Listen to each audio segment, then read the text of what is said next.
오늘은 우리가 마가복음 10장의 전반부 전체를 함께 살펴볼 텐데요. 10장 역시 계속되는 제자도 파트의 연속입니다. 그도 그럴 것이 오늘 세 단락을 묶어서 우리가 볼 텐데요. 방금 읽은 10장 1절로 31절은 총 세 단락으로 되어 있습니다. 여러분들이 보다시피 오늘도 함께 볼 거예요.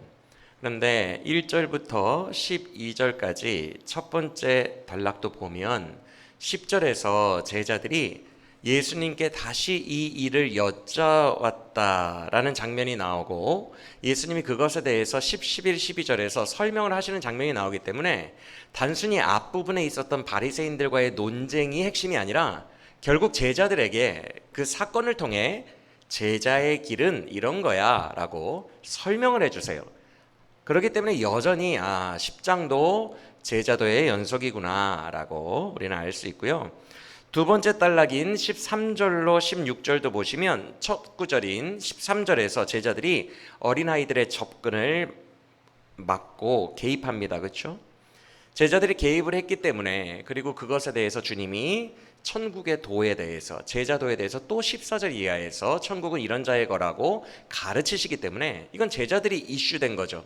자기들이 사건을 일으켰기 때문에 역시 제자도예요.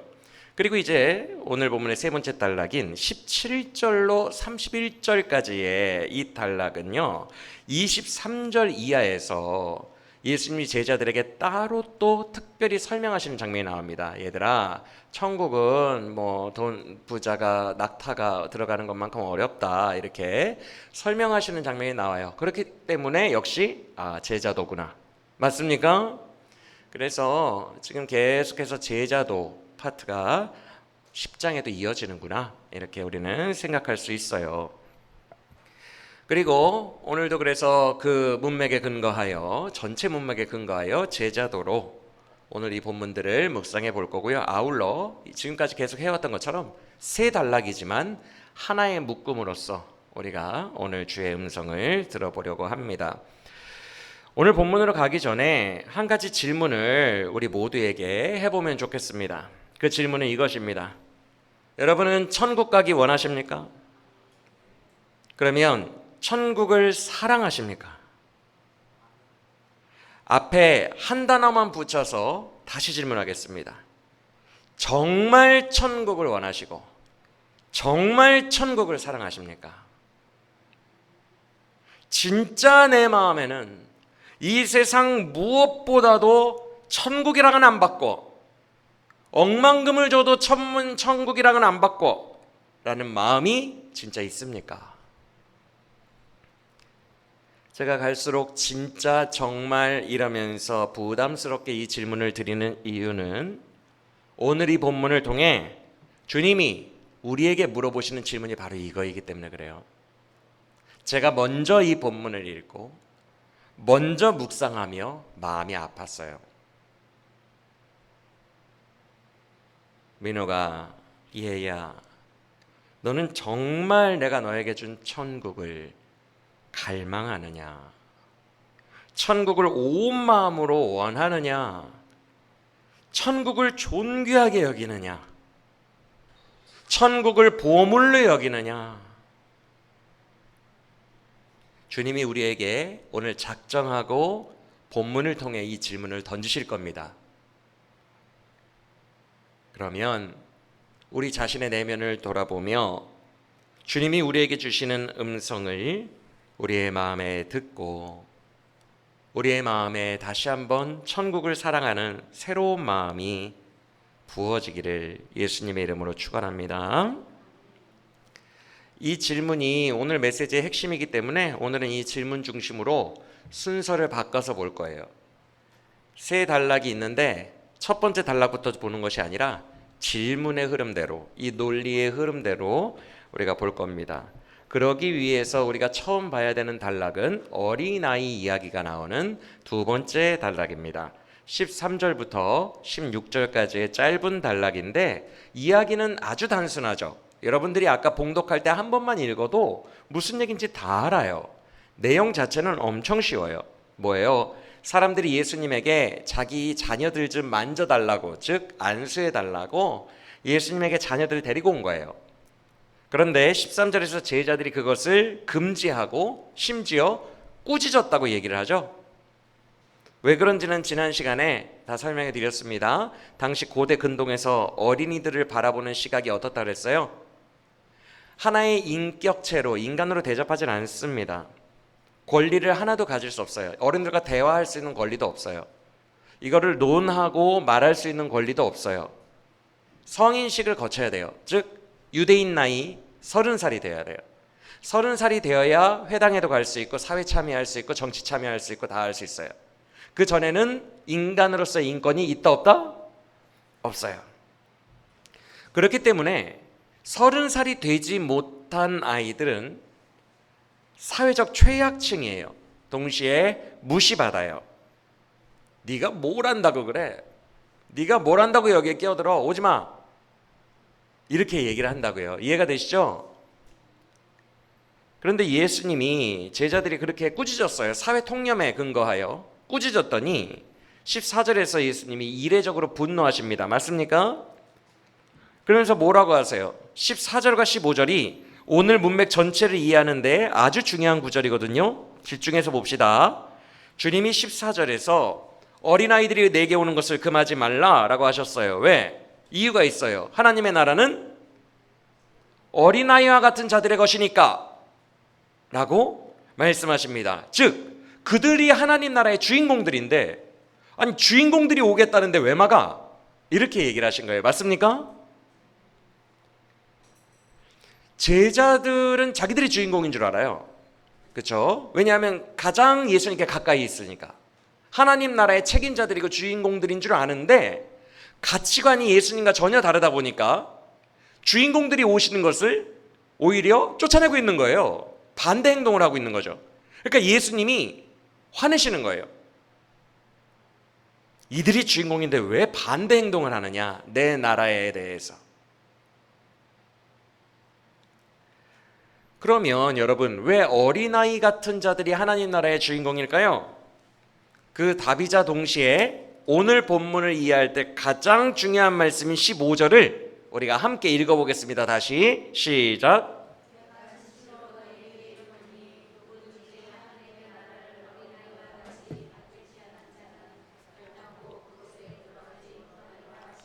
여러분 신약 성경 읽으실 때 내가 진실로 진실로 너희에게 이르노니 이런 말투 되게 많이 보셨죠?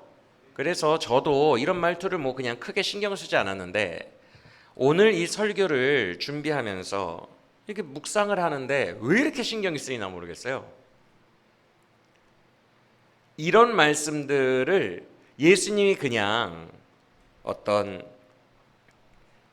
습관적으로 하신 것 같지는 않아요. 성경에는 의미 있는 단어가 하나도 없으니까, 의미 없는 단어가 하나도 없으니까 분명히 이렇게 주님이 내가 진실로 너희에게 이르노니 라고 하시면 이거는 다른 성경 구절들도 다 이루어지는 100% 진리이지만 요렇게 강조하시는 부분은 120% 이루어지는, 정말 강조하고 싶은, 이건 무조건 이루어지니까 절대 허투루 듣지 말고 잘 들어라 라고 하실 때 이 말씀을 쓰는 것 같아요. 이 말투를.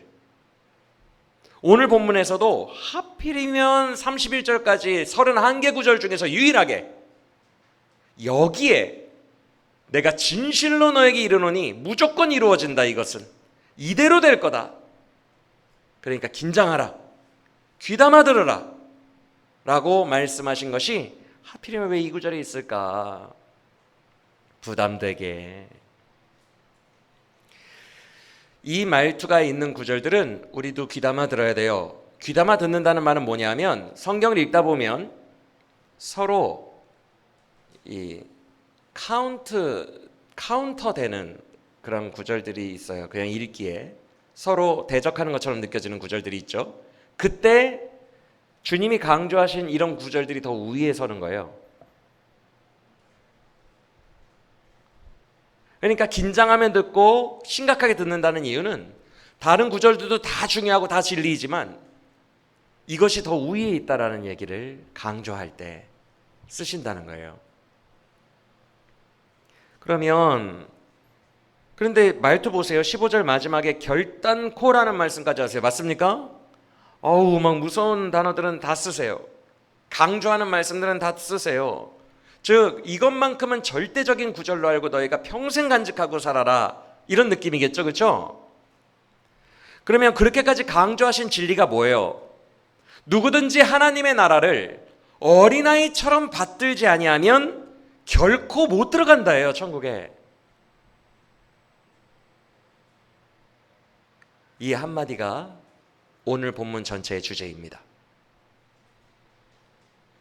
반대로 어린이들은 하나님의 나라를 받들고 있기 때문에 하나님의 나라의 주인공이고 하나님의 나라에 들어갈 수 있다는 거예요.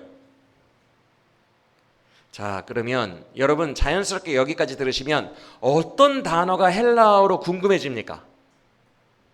한번 말씀해 보세요. 어떤 단어가 궁금해져요? 이런 심각한 문장을 보고 받들다가 뭔 뜻인지가 궁금해지죠? 도대체 받들다가 뭐야? 어떻게 해야 천국에 가고 못 간다는 거야? 여기서 받들다라는 말이 헬라어로 환영하면서 받아들이다예요. 그래서 제가 헬라어 사전을 보니까 주로 헬라인들이 선물 혹은 보물을 줄 때 너무 좋아, 이거 진짜 가져도 돼요? 대박, 나 이거 너무 좋아, 나 꼭 줘요, 이렇게 환영하며 그 선물과 보물을 환영하며 꼭 줘요, 너무 좋다, 덥석, 그런 마음을 나타낼 때, 아무거나 받을 때 받아들인다가 아니라 선물과 보물 종류를 환영하고 기쁜 마음으로 받아들이는 단어가 이 단어예요. 여러분, 천국은 우리 예수님이 우리에게 선물로 주셨어요. 그 누구도 천국 갈 수 없어요. 자기의 의로는. 우리는 다 죄인이어서 지옥 갑니다. 그런데 우리의 죄를 십자가에서 예수님이 대신하여 지심으로 말미암아 우리를 깨끗하게 하셨어요. 그래서 우리를 사랑하신다는 이유만으로 본인이 희생하시고 희생의 대가로 얻은 천국 출입구를 우리에게 주셨어요. 선물로. 믿으십니까? 보물과 같은 거예요. 지옥 가서 고통받을 우리를 천국으로 그냥 공짜로 보내주신 거예요. 거저. 공짜라니까 너무 값어치 없어 보이는데 선물이라고 합시다. 선물. 아주 비싼 선물. 사랑하기 때문에 선물로 우리에게 그걸 주셨어요. 믿으십니까? 그걸 어린아이처럼 대박, 환영하면서 이거 너무 좋다, 이거 진짜 나 가져도 돼요? 덥석 받는 자세를 취하지 않는 사람은 결단코 천국에 들어갈 수 없다. 그러니 여러분, 제가 먼저 이걸 묵상하고 마음이 어려웠겠어요? 신났겠어요? 어렵죠. 여러분들도 여기까지 들으시고 어렵죠? 마음이. 지금 제자들은 천국을 절대 환영하고 좋아하지 않아요. 이 땅을 너무 좋아해요. 그러니까 가치관이 다른 거예요. 이 땅을 너무 좋아하는 사람들이 제자랍시고 딱 앉아서 천국을 환영하며 받아들이는 어린아이들을 막고 있는 거예요. 그러니까 주님이 화를 내시며 가르치신 거예요. 이들은 이미 환영하며 받고 있기 때문에 천국의 주인공인데 너희가 문제다. 이게 오늘 본문 전체에 흐르는 제자도예요. 이해가 되십니까? 여러분, 주님은 우리같이 못난 사람들에게 은혜로 천국을, 그 영생 구원을 선물로 주셨어요. 은혜라는 헬라어가 카리스잖아요. 이 카리스가 선물이라는 뜻이에요. 그러니까 봉급으로 받은 게 아니에요. 내가 거룩하게 산다고 천국 갈 수 있는 거 아니고요. 뭐 유월절을 열심히 잘 지킨다고 천국에 가는 거 아니에요. 행사를 잘하고 뭐 11조를 잘한다고 천국 가는 거 아니고요. 주일 예배 다 나온다고 천국 가는 거 아니에요. 내가 하는 행동과 전혀 상관없어요. 이건 선물로 주신 거예요. 그래서 은혜라는 말 카리스는 자격 없는 자에게 준 선물이라는 뜻이에요. 우리는 자격이 없지만 우리를 사랑하시기 때문에 그냥 그걸 받았어요. 할렐루야. 그래서 우리는 은혜로 받았어요. 그러면 지옥, 우리가 지난 시간에 살펴봤죠? 구더기도 죽지 않는 곳, 영원히 고통은 당하는데 내 몸이 죽지를 않아. 계속 고통당하는 곳이라고 예수님이 직접 말씀하셨어요. 온 우주를 지으신 주님이 말씀하셨으니까 팩트예요.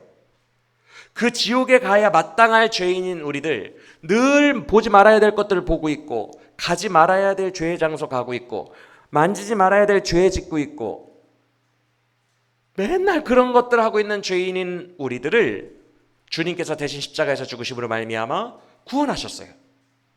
그리고 천국으로 보내주셨어요. 그럼 얼마나 보물과 같은 선물입니까? 맞습니까? 그러면 우리가 이 선물을 어떻게 받아야 돼요? 감격하며 받아야 돼요.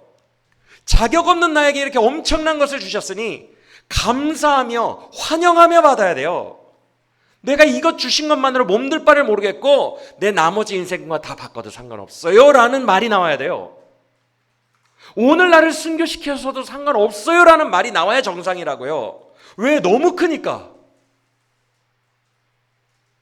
이것은 샘플로 던져준 화장품 로션이 아니라 샤넬 화장품인 거예요. 너무 큰 거예요. 너무 큰 거. 그러니까 이것에 감사하고 감격할 수 있어야 되는 거예요. 어린아이처럼. 그런데 오늘 본문에 숨겨진 의미가 뭐예요? 이런 감격과 순수한 환영함이 누구들만 주로 하고 있다고요? 이걸? 어린이들만 하고 있다는 거예요. 그럼 반대로 바꿔봅시다. 오늘 본문의 타겟이 누구예요? 어른들이에요. 우리들. 제자라고 하는 사람들. 우리가 이 마인드를 가져야 되고 이런 자세로 이걸 받아들여야 된다는 거예요. 맞습니까? 그래서 다시 말씀드립니다. 주님은 오늘 본문을 통해 우리에게 이렇게 말씀하십니다. 너 정말 천국 가고 싶어 하는 게 맞기는 맞니? 이 땅을 다 버릴 정도로 천국을 원하니? 너는 정말 천국이 보물이라고 생각하니? 좀 심한 말 할게요. 너는 정말 이 땅에서 암 걸리고 거지되고 모든 것을 다 잃어도 천국 하나 붙들고 있는 것이 너무 감사하고 감격하여 눈물 흘릴 정도로 너에게 천국이 귀하니? 이것이 오늘 제자라고 앉아있는 저와 여러분에게 주님이 계속 던지는 질문이에요. 그럼 어린이들은 아까도 일부러 아동부 예배 때 이 본문을 했거든요. 애들에게 물어봤어요. 야, 게임 백날 해봐야 눈 나빠지지, 그것 때문에 엄마한테 혼나지, 창의력 떨어지지, 중독돼가지고 계속 자극적인 것만 찾지. 요새 애들 길거리에서 맨날 이거 보고 다니던데 그게 뭔 유익이 있냐. 이렇게 얘기하면서 천국은 스트레스도 없고 있는 모습 그대로 사랑해주고 공부 열심히 안 해도 노력하지 않아도 사랑받고 죽음도 없고 이별도 없고 걱정도 없고 아픔도 없고 코로나나 독감처럼 주사 맞을 질병도 없고 너무 좋지. 이 천국 가고 싶은 사람은 손 들어봐. 다 손 들었어.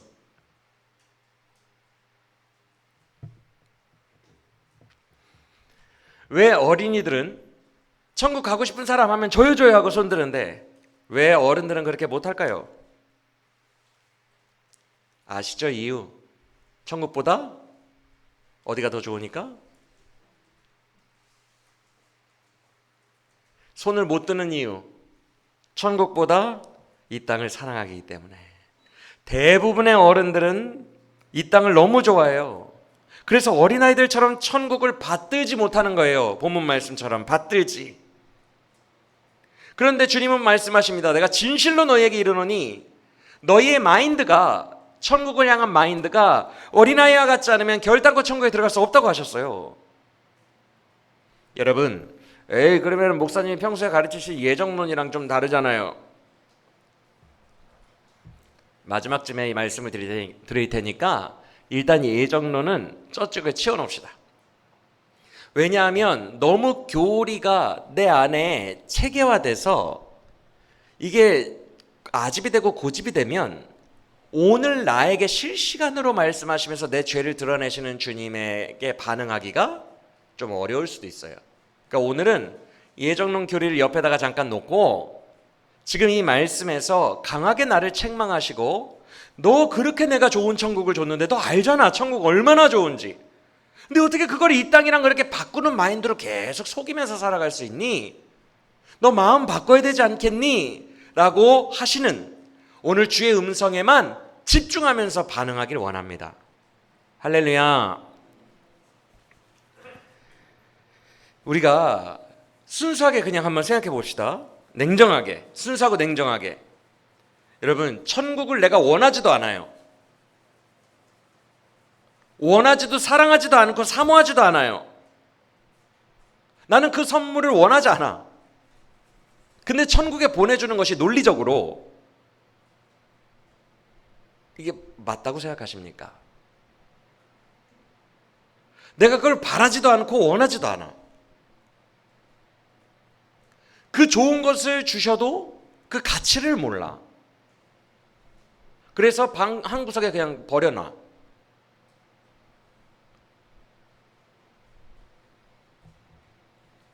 그런 사람이 어찌 천국에 합당한 자이겠어요? 상식적으로. 맞습니까?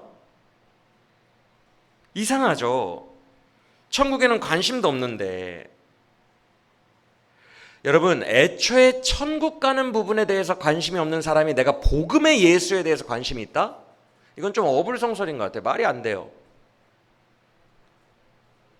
예수님은 천국 보내주시려고 우리를 멸망에 이르지 않고 영생을 얻게 하시려고 독생자 아들을 보내주셨다 그랬거든요.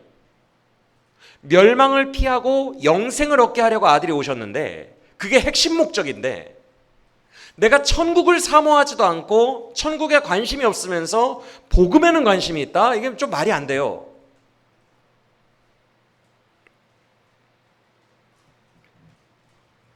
주님은 오늘 우리에게 물으십니다. 너 스스로 이것을 점검해보라. 천국을 이 땅보다 사랑하지도 않고 원하지도 않는데 어찌 내가 천국에 합당한 자일까 스스로 점검해보라. 그래서 바로 다음 단락인 17절 이하로 연결돼 버리는 거예요. 어린아이와 같이 받들지 않으면 안 된다라고 하신 다음에 바로 이 사람 등장하는 거예요. 17절에 한 사람이 달려와서 예수님께 꿇어 여쭙니다. 이 질문이 중요합니다. 뭐라고 질문합니까? 대체 어떻게 해야 영생에 이를 수 있습니까? 천국 구원과 관련한 내용을 바로 물어봅니다. 맞습니까? 그러자 예수님이 뭐라고 하시죠? 19절에서 계명을 말씀하십니다. 뭐라고 하세요? 이 계명이 뭐예요? 우리가 잘 아는 모세의 10계명이죠. 그렇죠? 여러분 10계명 다 아시죠? 줄줄줄 말씀하세요. 그러자 20절에서 놀랍게도 이 사람이 뭐라고 대답해요? 저는요 어려서부터 지금까지 살아오면서요 10계명 다 지켰어요. 이렇게 말합니다. 맞습니까? 이야 대단해요. 대단하지 않아요? 우리 맨날 어기는데 대단하죠. 자, 여기에서 우리는 두 가지의 중요한 사실을 알 수 있습니다. 하나는 첫째, 지금 와서 여쭤본 이 사람이 천국에 대한 열정이 대단한 사람이란 거 정보 하나를 알 수 있어요. 왜냐하면 영생을 어떻게 해야 얻느냐고 물어봤죠. 그리고 어려서부터 이걸 다 지켰댔죠. 왜 지켰겠어요? 무엇에 대한 갈망 때문에? 이걸 다 지켜야, 율법을 다 지켜야 어디에 갈 수 있으니까? 천국에 갈 수 있다고 생각했으니까. 이 열정이 장난 아닌 거예요. 이걸 다 지켰으면. 그러니까 첫 번째 정보는 이 사람은 천국을 정말 엄청 간절히 원한다라는 것을 우리가 알 수 있어요. 두 번째 정보는 뭐냐면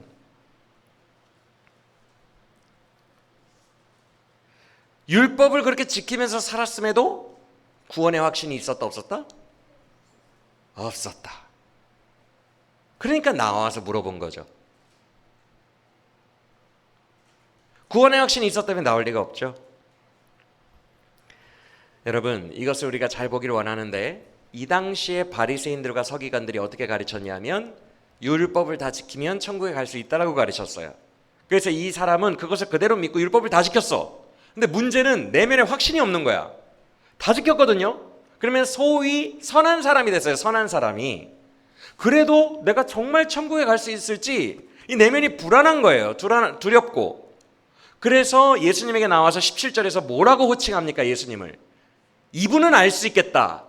내 마음속에 이 비어있는 뭔가 부족한 것 같은 이게 뭔지 요것만 하면 천국 갈 수 있을 것 같은데 요게 뭔지 그분은 알 수 있겠다라고 생각한 그의 근거가 뭐예요? 그분은 선하시니까.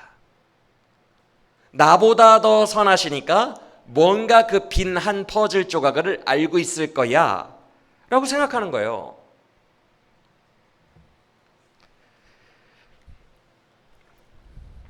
그런데 우리가 알다시피 아무리 율법을 지켜도 인간이 자력 구원이 가능합니까? 못합니까? 못해요. 잘못된 구원론에 갇혀 있었어요, 이 사람이. 그래서 주님이 18절에서 그의 구원론을 부수신 거예요. 예수님은 선한 분 맞아요, 틀려요? 하나님의 아들이신데. 맞아요. 근데 이건 예수님이 겸손하게 자기를 부인하신 게 아니에요. 너의 구원론이 잘못됐다는 거예요. 그 누구도 하나님 외에는 천국에 들어갈 수 있는 사람이 없다는 거예요. 하나님이 보내주셔야 들어간다는 거예요. 맞습니까? 하나님 외에는 선한 이가 없는데 왜 자꾸 인간이 선해지려는 쪽으로 포인트를 잡고 영생을 꿈꾸느냐라고 지적을 해주신 거예요. 즉 어찌됐건 이 사람에게서 보이는 두 가지의 특징이 뭐라고요? 요셉 말로 구원의 진심이다. 그런데 진심을 가지고 노력을 했어요. 엄청나게. 그래도 구원의 확신은 없었다. 이 두 가지의 정보를 우리는 알 수 있어요. 중요한 것은 21절을 보세요. 주님이 그에게 뭐라고 하십니까? 아니나 다를까? 맞아 내가 이걸 원하고 왔다고 라고 생각할 수 있을 정도로 주님이 이 말씀을 하십니다. 아, 잘했는데 너에게 한 가지 부족한 퍼즐 조각이 있구나, 이렇게 말씀하셨어요. 맞습니까? 이제 그 사람은 귀가 쫑긋했겠죠. 그래, 이것만 하면 돼. 그는 천국 갈 수 있어. 그런데 이게 무슨 말이에요?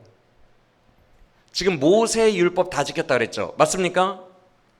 모세의 율법만으로는 천국에 들어갈 수 없다는 말이에요. 너에게는 부족한 게 있다. 모세의 율법 다 지켰다고 되는 건 안 된다. 한 가지를 더 해야 된다. 근데 그게 뭐예요? 모든 재산을 다 팔아서 가난한 자들에게 주라는 거예요. 여러분, 여기에 다라는 헬라어가 원문에 있어요. 모두예요, 모두. 즉 이게 얼마나 실천하기 어려운 지금 주문이냐면, 이 사람이 돈이 많았다고 지금 돼 있거든요, 본문에. 한 100억이 있었다고 합시다. 100억 중에 11조 일부만 떼라는 게 아니에요. 지금 모두라는 헬라가 있는 거 보니까 너의 재산을 빵원으로 만들라는 거예요. 빵원으로, 제로로, 무소유 다 주래요. 그러고 나서 빵원인 상태에서 예수를 따르래요. 그게 21절이에요. 맞습니까? 부담 되겠어요? 안 되겠어요? 그러자 22절에서 이 사람의 반응이 어때요? 22절 읽어봅시다. 시작.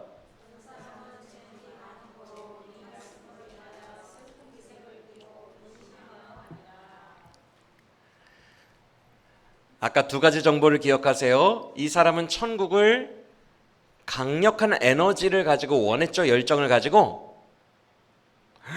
천국을 그렇게 진심으로 원했던 자가 예수님의 날카로운 이 질문 하나에 천국을 버립니다.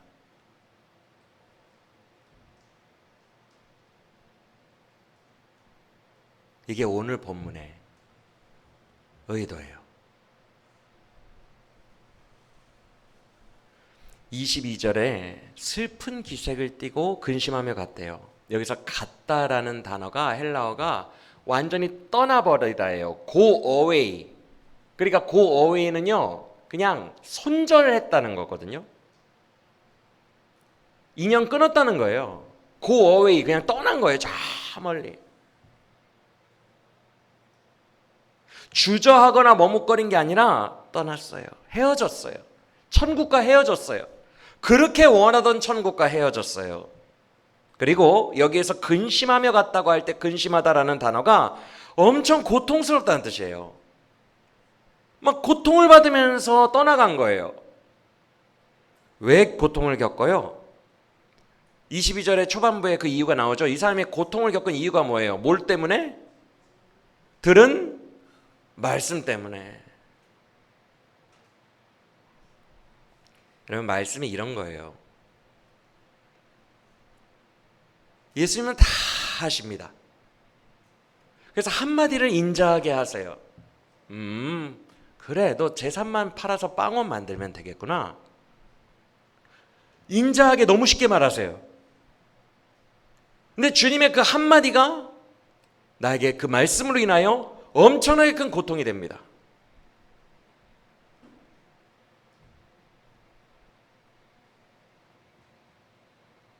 왜 고통이 그에게 심할까요? 둘 다 너무 원했으니까. 여러분 잘 들으세요. 아까 전에 그 사람 천국을 소원했다 그랬죠. 엄청난 열정으로. 이것도 되게 원했어요. 그런데 주님이 딱 실체를 드러내셨어요. 네 안에 무욕, 요것만 없애면 되겠구나. 근데 이것도 너무 사랑하거든요. 하나를 안 사랑하면 선택이 너무 쉽고요. 고통받을 필요가 없어요. 둘 다 너무 사랑하니까 고통받는 거예요. 하나를 포기해야 된다니까. 근데 문제는 결국 이 부자 청년이 선택한 곳이 결론은 저 땅이에요, 이 땅이에요. 율법을 다 지킬 정도의 엄청난 열정을 가진 사람도 결국 이 문제 앞에 서면 이 땅을 택한다는 거예요. 자, 이게 바로 주님이 앞서 말씀하시고 분노하셨던 그 핵심이에요. 어린아이들 빼놓고는 제자들인 너희나 여기 말씀을 듣는 어른들이나 천국을 환영하고 받아들이는 자들이 없구나. 모두가 이 땅을 너무나 사랑하는구나. 왜 그럴까요? 왜 어린이는 이 땅을 사랑하지, 이 땅보다 천국을 더 사랑하고 어른들은 이 땅을 더 사랑할까요? 가진 것이 있느냐 없느냐의 차이예요. 어린이는 이 땅에서 가진 게 없어요. 이따가 이 본문의 의미들을 설명해 드릴 텐데 이 본문들에서 나타나는 요소들을 하나도 가진 게 없어요. 어린이는, 이 시대의 어린이들은 무소유예요. 사유재산도 없고요. 어린이는 세상에서 인정받거나 칭찬받거나 명예를 얻는 것도 없어요. 무시당해요. 애초에 가진 게 없다 보니까 천국을 쌍수를 들고 환영한다는 거예요. 어른은 달라요. 다 가지고 있어요. 그러니까 힘들다는 거예요. 그래서 오늘 본문 뒷부분에 얘들아, 부자가 천국에 들어가는 것이 얼마나 어려운지 몰라. 가진 자가 천국에 들어가는 것이 되게 어려워 라고 말씀하신 거예요.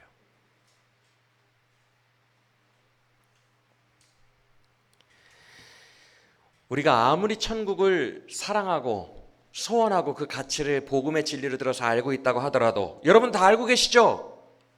여러분 이 정도 마음으로 천국 가는 거는 다 마음에 있죠, 그렇죠? 아무리 그래도 이 땅의 것을 소유했다면 그 가진 것으로 인하여 천국을 환영하기 어렵다는 거예요.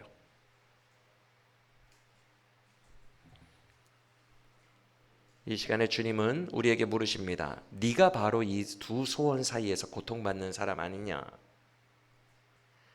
이 사람이 오늘 말씀 앞에 고통받으며 근심했던 것처럼 너도 오늘 이 말씀이 턱턱 걸리고 찔리고 고통이 되느냐? 이제 네가 놓지 못하던 이 세상의 것이 무엇인지 드러나고 있느냐? 너도 이 사람처럼 그게 결국 좋아서 나를 떠나려고 하느냐? 라고 우리에게 묻고 계세요. 저만 그런가요? 본문의 이 남자만 그런가요? 아니면 여러분들도 다 두 소원 사이에서 말씀 듣고 고통하고 있나요? 우리가 모두 다 똑같은 어른들임이 인정이 되십니까? 우리 마음도 죽을 것 같아요. 여러분, 이 말씀이 우리의 심장에 박히면 부담돼 가지고 너무 힘들어요. 이렇게 살아야 되는 건 아는데 이 땅을 포기하기가 너무 힘들어요. 괴로워요. 맞습니까? 내가 이렇게 은혜로 좋은 천국을 주셨으면 당연히 여기를 최고의 보물로 삼고 살아야 될진데, 이런 말씀 들을 때마다 마음이 고통스러운 걸 보니 그동안 이 땅 살아가며 살았군요 라는 것이 드러나는 거예요. 자, 우리 천국 백성들에게 이렇게 양다리에 고통을 주는, 양다리가 아니면 고통받을 필요가 없어요. 자유합니다. 양다리 걸쳤기 때문에 고통스러운 거예요. 이 양다리에 고통을 주는 이 땅의 대표적인 자극적인 것들이 있어요. 우리를 중독시키고 우리의 마음을 쏙 뺏어가고 우리의 마음을 강탈해가는 것들이 있어요. 나는 안 된다, 안 된다, 나는 천국의 백성으로 살아야 돼 하면서도 너무 자극적이기 때문에 이쪽으로 중독되듯 마음을 내어주는 것들이 있어요. 그것을 흔히 저뿐이 아니라 많은 기독교 목사님들이 3G라고 합니다. 3G, 걸, 여자 문제, 이성 문제, 남자 문제, 글로리, 사람들에게 칭찬받고 주인공 되고 영광 받으려고 하는 문제, 골드, 돈 문제. 이 세 개가 주의 백성들을 넘어뜨리는 주요 세 가지 항목이에요. 그리고 오늘 본문 세 개에 정확하게 다 들어가 있어요. 첫 번째 단락 10장 1절로 12절은 걸이 들어가 있어요. 걸, 이성 문제. 그리고 두 번째 단락인 13절 이하는 글로리, 무시받는 어린이들과 관련한 글로리 문제가 담겨 있고, 세 번째 17절 이하의 단락에서는 골드 문제가 담겨 있어요. 맞습니까? 이 세 가지 사건을 통해 제자들에게 주님이 말씀하시는 거예요. 그런데 우리가 함께 이 본문들을 간단히 볼 텐데, 제가 이 본문들을 먼저 묵상하면서 두 가지 감정이 있었어요. 하나는 너무 부담된다 라는 감정이 있었고, 또 하나는 우리 주님이 멋있어 보였어요. 왜냐하면 완전 단호박이에요. 엄청 단호해요.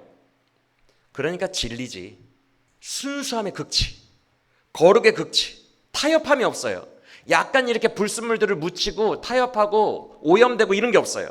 아주 도도하고 가장 깨끗한 진리, 그것으로 딱 말씀하시고 아주 단호하세요.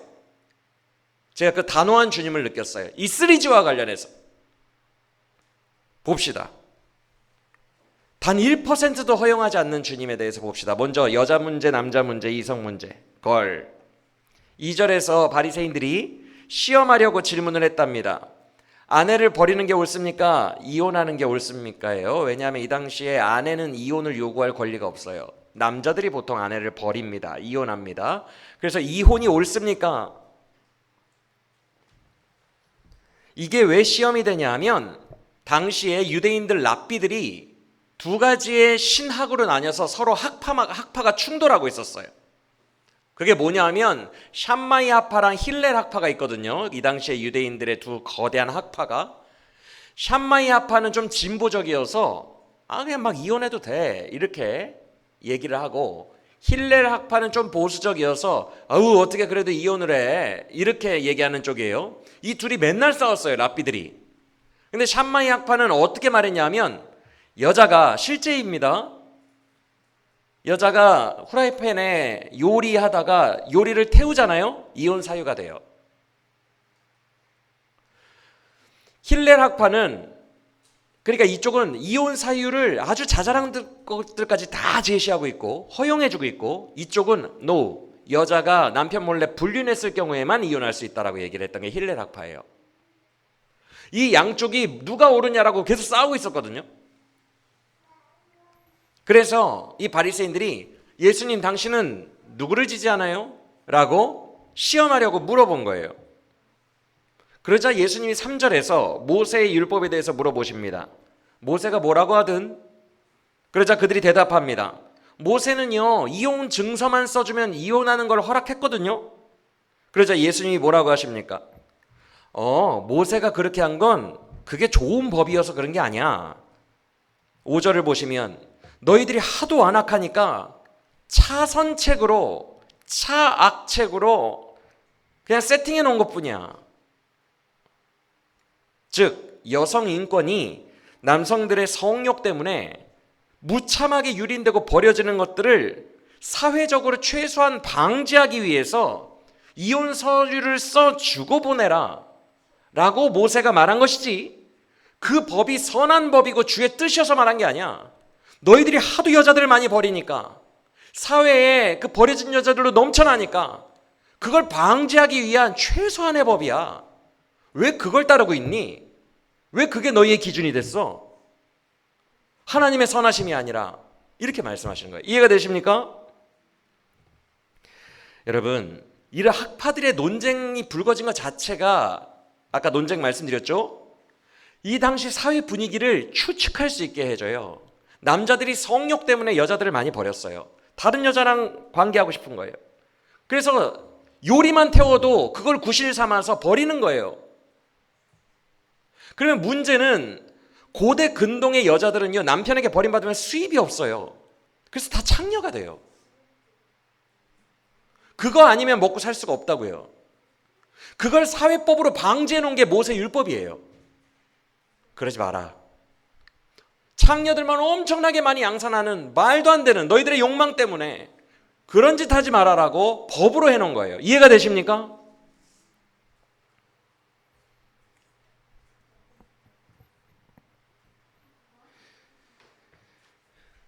그래서 이혼 증서를 써주라고 얘기를 한 거예요. 거기 이혼 증서라는 말 나와 있죠? 이게 뭐냐면, 이러이러한 사유로 우리는 이혼했습니다. 이 여자와 당신은 자유롭게 재혼할 수 있습니다. 라고 써서 그 여자 손에 들려보내는 거예요. 그러면 그 여자가 그렇게 너무 비참한 형편에 처하지 않고 그 증서를 들고 다니면서 나는 다시 재혼해도 되는 자유인이니까 좀 받아줘요 라고 할 수 있는 근거가 된 거예요. 그러니까 얼마나 남자들이 악랄했는지 자기의 성욕 때문에 그냥 이런 증서도 안 써주고 막 버리는 거예요. 어떻게 살던 말던 구실을 해서.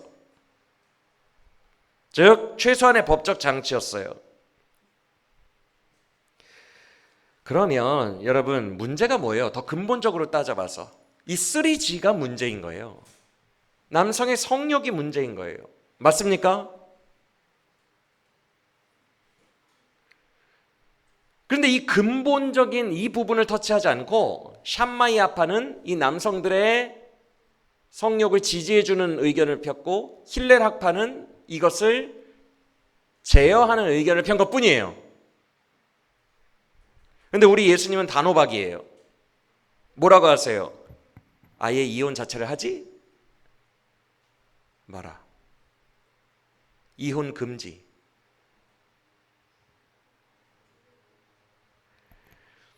주님은 아주 근본적으로 그 모든 것이 다른 남자를 탐하고 다른 여자를 탐하고자 하는 성욕이 기반이 된다고 말씀하시는 거예요. 아무리 합리화해봐도 성욕을 근거로 한다. 그러므로 이혼 금지.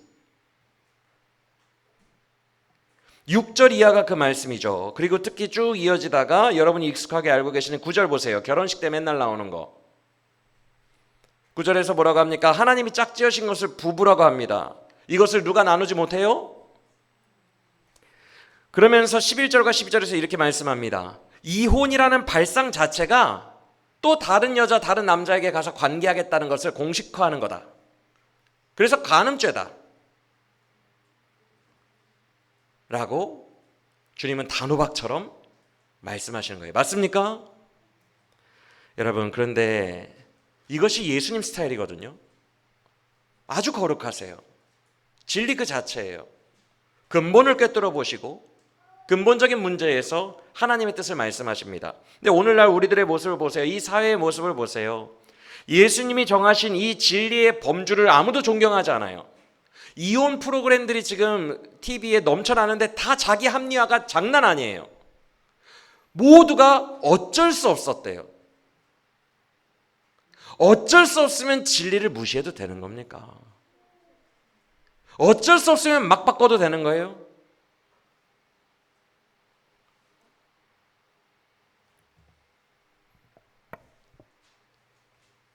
말씀이 기준이 되지 않는다는 증거예요. 주님이 짝지어 주신 그 배우자, 나의 평생에 정해진 그 배우자의 범주 너머를 자꾸만 바라보며 배우자와의 관계를 더 이상 노력하지 않고 목숨 걸고 노력하지 않고 너머를 꿈꾸면서 쉽게 파기하는 거예요. 그러면서 어쩔 수 없었다라고 합리화를 하는 거죠. 이것이 오늘날의 사회 인식이에요. 주님의 기준이 부정되고 온갖 합리화에 주님이 지는 거예요. 그 진리가 묻히는 거예요. 주님의 기준과 진리가 이기게 하는 다니엘과 같은 뚝심 있는 진리의 사람이 많이 없어요. 많은 사람들이 타협해요. 그러나 그 근간에는 뭐가 있다고요? 성욕이 있다고요. 주님은 이거에 대해서 단호하세요. 우리 아닌 건 좀 아니라고 하자. 우리 좀 똑까놓고 얘기하자. 성욕 때문이잖아. 라고 주님은 그것을 다 드러내신다는 거예요. 그러니까 금지. 라고 이야기하세요.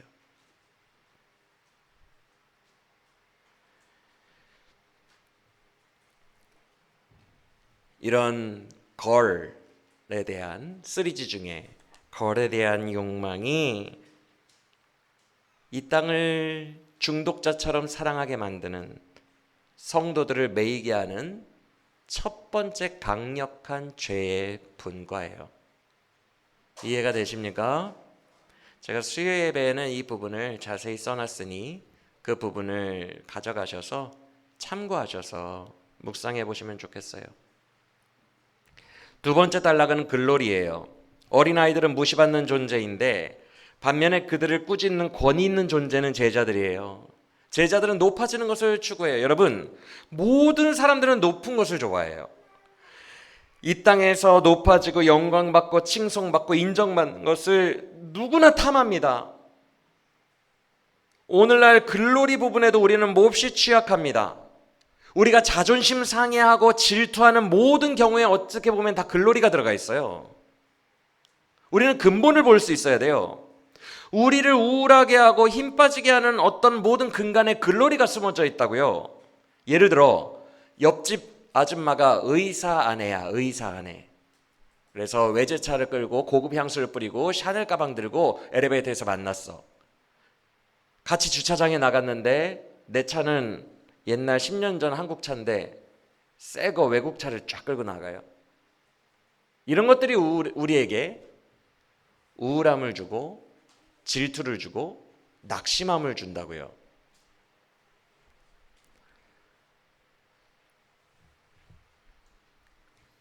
모든 인간은 글로리에 대한 탐욕이 있어요. 근데 주님은 단호박이세요. 글로리 분야에서도 뭐라고 하세요? 어린아이와 같이 낮은 자 아니면 절대 천국 못 간다라고 딱 끊어서 얘기하십니다. 여지가 없어요. 어린아이처럼 낮은 자가 돼야 된다. 마지막 골드는 어때요? 많은 사람들이 생존의 부분과 연관하여 자기 합리화를 합니다. 돈이 필요해요. 그리고 돈을 노골적으로 탐하죠. 그 합리화로 돈을 축적하려고 하고 부자가 되려고 해요. 아까 전에 주님이 너희들 이혼하려고 하는 거 솔직히 성욕 때문이잖아 이렇게 얘기하신 것처럼 우리가 아무리 합리화를 해도 부자가 되어 더 좋은 일 하면 되잖아요. 주님 11조 더 많이 하면 되잖아요. 백날 합리화를 해도 주님은 근본을 말씀하십니다. 그 골드에 대한 탐욕 때문이야. 그 탐욕이야. 너에게 주신 것을 족한 줄로 알라. 사람이 하루 벌어 하루 먹으면 그것으로 족한 줄 알라.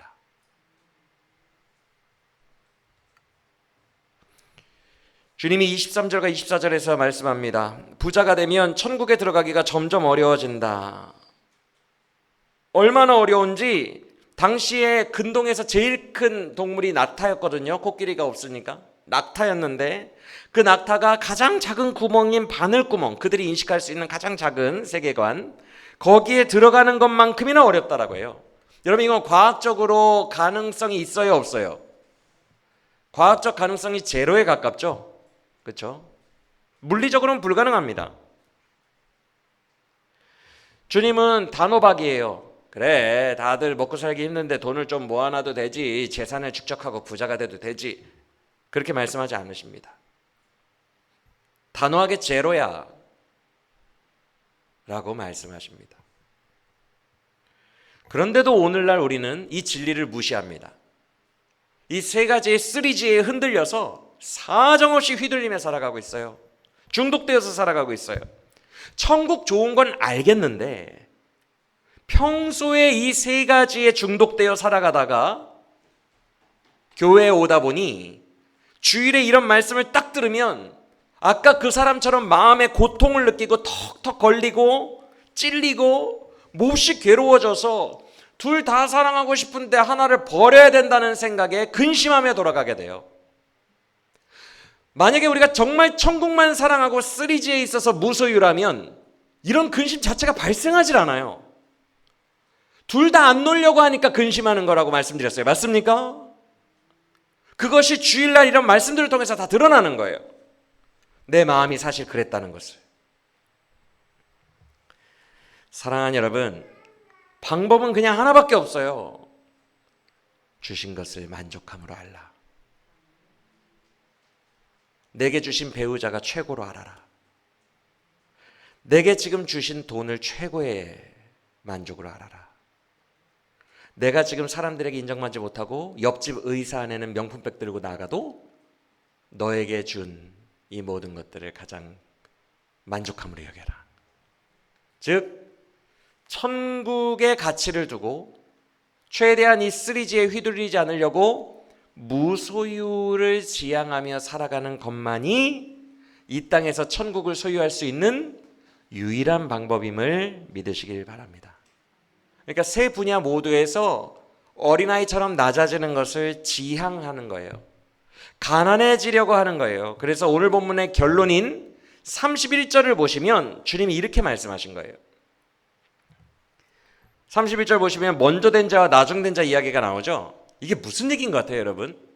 먼저 된 자는요, 이 땅에서 잘 나가는 사람들을 말해요. 나중 된 자는 이 땅에서 가난한 사람들을 말해요. 근데 이게 뒤바뀐다는 거예요.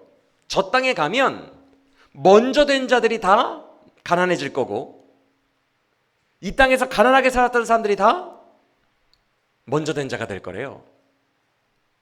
저 땅에서는 완전히 이게 반대가 되는데 이런 경우들이 많을 거다라고 말합니다. 맞습니까? 그러면 이 말씀을 결론으로 31절에 딱 맺고 끝내신 이유가 뭐예요? 이 땅에서 나중된 자가 되라는 거예요. 그러면 너희가 천국에서 큰 자가 될 거라는 거예요. 지난 시간에 배웠던 말씀과 일맥상통하는 거 기억하십니까? 제자들에게 뭐라고 하셨죠? 너희가 어린아이와 같이 낮아지지 아니하면 낮아져야 천국에서 큰 자가 되리라 이러셨죠? 지난주 본문에서. 계속 이어오는 거예요. 계속 똑같아요. 너희가 여기서 나중돼야 된다. 그래야 저기서 먼저 될 것이다.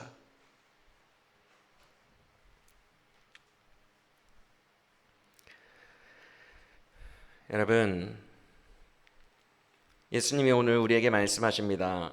더 온전하게 살아야 된다. 이 땅의 3G에서 자발적으로 가난해져야 된다. 어떤 마음으로? 내게 이미 허락하신 천국이 보물이다. 내게 이미 허락하신 것들이 너무 감사하다라는 마음으로 자발적 가난, 자발적 나중된 자가 되라는 말씀이에요. 앞서 21절을 보세요. 그 사람에게 하신 말씀처럼 너는 먼저 일단 재산을 팔아서 빵원이 된 후에 나를 따르라 라고 하신 것처럼 스스로 가난의 길, 이 세 가지 분야에 있어서 가난의 길로 걸어가고 이 땅을 사랑하는 삶에서 천국을 사랑하는 길로 스스로 전환하라는 거예요. 그곳에 예수님을 따르는 제자의 길이 있으니까 그런 마음으로 날 따르라는 거예요. 자, 여기까지 들으시고 마음이 어때요? 신나고 즐겁고 가볍고 날아갈 것 같아요? 아니면 오늘도 이런 말씀을 대체 마가복음 제자도 언제 끝나? 이런 느낌이에요. 이렇게 사는 게 쉬워요? 쉽지 않아요? 쉽지 않습니다. 제자들과 부자 청년이 다 우리 같았어요. 맞습니까? 절대 쉽지 않다는 증거예요. 그래서 우리가 마지막으로 말씀을 마치면서 알아야 할 것은 세 구절이에요. 여기까지 말씀 듣고 세 개만 더 알면 돼요. 첫째, 이런 딜레마에 빠져서 둘 다 사랑하기 때문에 양다리를 걸쳤기 때문에 막 고통스러워하는 그런 딜레마에 빠진 우리 성도들을, 여러분을 주님이 사랑하신다는 거예요. 그래서 21절을 보세요. 이 부자 청년이 도망갈 것을 알면서도 21절에서 주님이 이 청년을 어떻게 하셨대요? 사랑하셨대요. 잘 들으세요. 사랑하셔서 그 청년을 괴로움으로 몰아가셨어요. 이해가 되십니까? 사랑하셨기 때문에 이런 부담스러운 말씀 주신 거예요. 여러분들에게 오늘 이렇게 부담스러운 말씀을 주신 것은 사랑하사 주시는 거예요. 왜? 진정한 복된 길과 영생을 누리라고. 주님은 우리에게 29절과 30절을 주고 싶어서 그러신 거예요. 29절과 30절의 복이 우리 모두에게 있기를 원합니다. 29절에서 이 땅에서 정말 이 말씀대로 3G 모든 분야에서 가난해지고 그런 자들에게는 어떤 복이 약속된대요? 30절의 복이 약속된대요. 한번 읽어봅시다. 시작.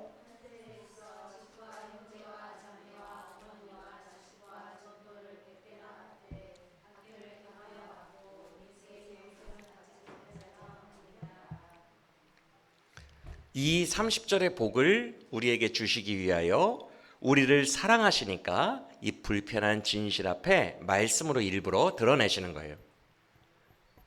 그리고 두 번째 우리가 주목해야 될 것은 이 땅에 선한 자가 우리뿐 아니라 없다는 거예요. 아까 18절에서 예수님이 직접 말씀하셨죠. 이 땅을 사는 모든 자 중에 이런 딜레마에 빠지지 않을 인간이 없다. 선한 자는 하나님밖에 존재하지 않는다. 자기의 힘으로 이 딜레마를 이겨내는 것이 불가능하다는 거예요. 자력 구원을 이뤄내는 사람이 불가능하다는 거예요. 그래서 세 번째로 우리가 마지막으로 주목할 본문이 27절입니다. 우리 26절과 27절 읽어보겠습니다. 시작. 제자들이 매우 놀라 서로 말하되 그런즉 누가 구원을 얻을 수 있는가 하니 예수께서 그들을 보시며 이르시되 사람으로는 할 수 없으되 하나님으로는 그렇지 아니하니 하나님으로서는 다 하실 수 있느니라. 할렐루야. 믿으십니까? 사람의 힘으로는 이 성화에 이르고 이런 것들에서 초연해지고 자유로워져서 천성 바라보며 성령 충만하여 천국 백성을 살아가는 것이 사람의 힘으로는 애초에 불가능하지만 낙타가 바늘구멍 들어가는 것처럼 불가능해요. 우리의 힘으로는 백날 결단해봐야 안 된다고요. 근데 이것을 가능하게 하고 우리를 성화의 길로 가는 것이 가능하게 하는 유일한 능력은 누구에게 있어요? 하나님에게 있어요. 그래서 하나님을 의지하라는 거예요. 이 소망을 가지고 분명히 하고 하나님을 의지하는 거예요. 주님 제대로 살고 싶어요. 이렇게 살고 싶어요. 이제는 양다리 걸친 자의 그 고통, 이러지도 못하고 저러지도 못하고 이 땅에 가서 마음껏 즐기지도 못하고 그렇다고 주의 길을 멋들어지게 살지도 못하고 양다리 걸쳐놓고 애매하게 고통스럽게 아무것도 못하고 전진 하나도 못하고 삶이 바뀐 것 하나도 없고 이 모양 요 꼴로 계속 사는 거 싫다. 분명하게 노선을 정하고 한쪽으로 갔으면 좋겠다. 이 소망을 가지고 하나님을 의지하라는 거예요. 그 주님께서 도와주신다는 거예요. 믿으십니까? 여러분, 우리가 이 땅에서 주의 제자답게 변화될 수 있는 능력과 근거는 오직 하나님께 있습니다. 기도하고 의지합시다. 우리가 아뢰할 수 있는 것은 애통하는 마음으로 소원하는 거예요. 이 딜레마에 빠져가지고 구질구질하게 쓰러져 있는 우리의 이 형편을 주님, 나 왜 이렇게 살아요? 나 왜 이렇게 구질구질하고 못나게 살아요? 내 마음의 소원 아시죠? 영광스럽게 멋들어지게 사는 거, 예수님의 영광을 위해 바울처럼 빛나게 사는 거 아시죠? 이게 내 꿈인데 왜 나는 이렇게 구질구질하게 이쪽을 은밀하게 탐하고 있어요? 주님, 쓰러져 있는 나를 불쌍히 여겨주세요.